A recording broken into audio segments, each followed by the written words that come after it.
वाली जानकारी आपसे साझा करते हैं। सबसे पहले जो आपके साथ जानकारी साझा की जा रही है वो है आज का मोटिवेशन। मोटिवेशन है कि समय के साथ प्राथमिकताएं बदल जाती हैं। प्राथमिकताएं बदल जाती हैं, इससे क्या मतलब है? प्रायोरिटीज। मेरे प्यारे साथियों, लाइफ में बहुत सारे काम हर व्यक्ति के जीवन में एनी टाइम चल रहे होते हैं, है ना।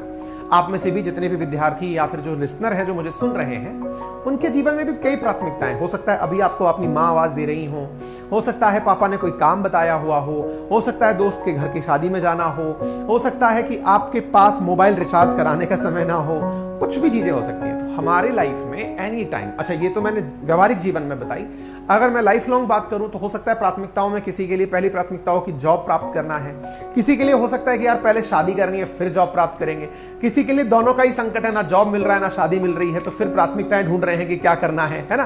तो ऐसी तमाम चीजें जो आपके लिए लाइफ लॉन्ग जो है वो अपने आप में चैलेंज पैदा करे, उनको सबसे पहले तसल्ली से बैठकर प्रायोरिटाइज करके लिख लीजिए।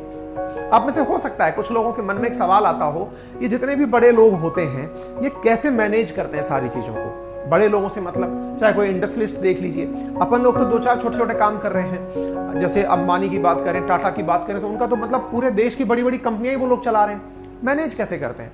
वो लोग अपने कामों में प्राथमिकताएं निर्धारित कर देते हैं कि सबसे पहली प्राथमिकता ये है, दूसरी प्राथमिकता ये है, यानी पहली से मैं पार पा गया तो मैं दूसरी प्राथमिकता पे इसमें जाऊंगा, तीसरी पर इसमें जाऊंगा।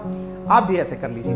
यदि आपको लगता है कि दो चार चीजें एक साथ परेशान कर रही हैं आपको, घर वाले पीछे पड़े पहले शादी करो, मतलब मन करता है कि नहीं पहले जॉब करूंगा, तो दोनों स्थिति में आप खुद से दोनों पॉइंट्स को लिखिए, तसल्ली से। 1 दिन का समय लीजिए, 2 दिन का लीजिए, 7 दिन का लीजिए, महीने भर का लीजिए, लेकिन लिख लीजिए कि जॉब नहीं होगा तब तक शादी नहीं करूंगा, नंबर 1। या उल्टा कर दीजिए, पहले शादी करूंगा फिर ही जॉब करूंगा। लिख लीजिए, सबको साइमल्टेनियसली साथ मत चलाइए।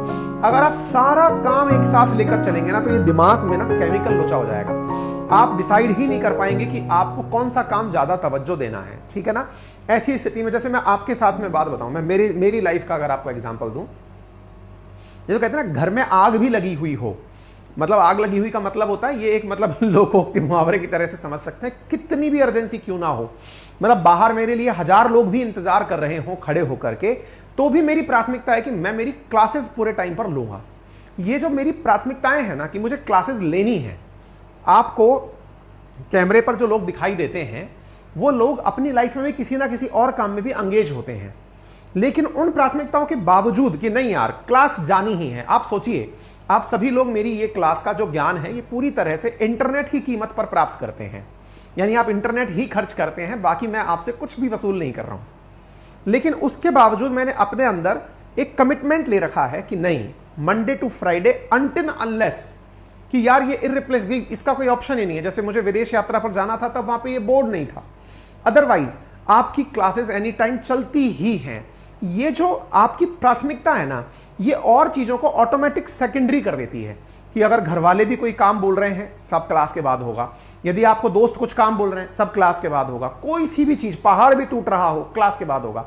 ये जो मतलब चीजें हैं ना, यदि आपकी लाइफ में प्रायोरिटाइज होने लग जाएंगी तो आप ऑटोमेटिक एक दिशा पकड़ लेंगे और वो दिशा आपके अंदर स्वतः प्रेरणा का कारण बनेगी। सबको खुश मत करिए जीवन में। जैसे आप में से बहुत सारे मित्र मुझसे अपेक्षा रखते हैं, सर ये भी दे दीजिए, सर ये भी कर दीजिए, सब ये भी। मैं मुंह फट होकर के मना कर देता हूं, सर नहीं हो पाएगा, माफी चाहते हैं। क्यों नहीं हो पाएगा? क्योंकि आप सबको खुश नहीं कर सकते, आप भगवान होकर भी खुश नहीं कर सकते। इवन हमारे जो लोग परंपराएं हैं उनमें लोगों ने भगवान में भी कमियां निकाल ली हैं कि भगवान ऐसे थे, भगवान ने ये क्यों नहीं किया। जब ईश्वर भी सवालों से परे नहीं है तो आप खुद तो ईश्वर हो नहीं सकते। तो सबको खुश करने की नियति में भी मत जाइए कि नहीं यार दोस्त बुरा मान जाएगा, नहीं यार ये काम नहीं किया तो सर बुरा मान जाएंगे, नहीं यार ऐसा नहीं। पहले प्रायोरिटाइज करिए, नंबर 1। और दूसरा, सबको खुश मत करिए कि यार ये बुरा मान गया तो क्या होगा। भाई अगर वो मुझे नहीं समझ पा रहा है तो फिर वो मेरे किस काम का है। मेरे अपने दोस्त, मेरे अपने रिलेटिव्स, मेरे अपने विद्यार्थी, मेरे अपने मित्र अगर मुझे नहीं समझ पा रहे हैं तो वो मेरे किस काम के। इससे बेहतर है कि वो अपना जीवन यापन करें। इसका मतलब ये हुआ सबको आप खुश नहीं कर सकते, जीवन में प्राथमिकताएं होना जरूरी है। बस इन 2 पॉइंट्स को अगर आप ध्यान में रखकर चलेंगे ना, तो आपको बहुत सारी चीजें क्रिस्टल क्लियर नजर आने लगेंगी कि आपका गोल क्या है, आप किस ऑब्जेक्टिव के लिए निकले हुए हैं, कहां तक आपको पहुंचना है, वगैरह वगैरह। ठीक है, तो प्रायोरिटाइज करना बहुत ज्यादा जरूरी है। मेरे प्यारे साथी जो इस समय उपस्थित हो चुके हैं, ब्रोक, ऑल काइंड्स, विक्की कुमार, नहदीप, तनु, योगेश, नफ्ता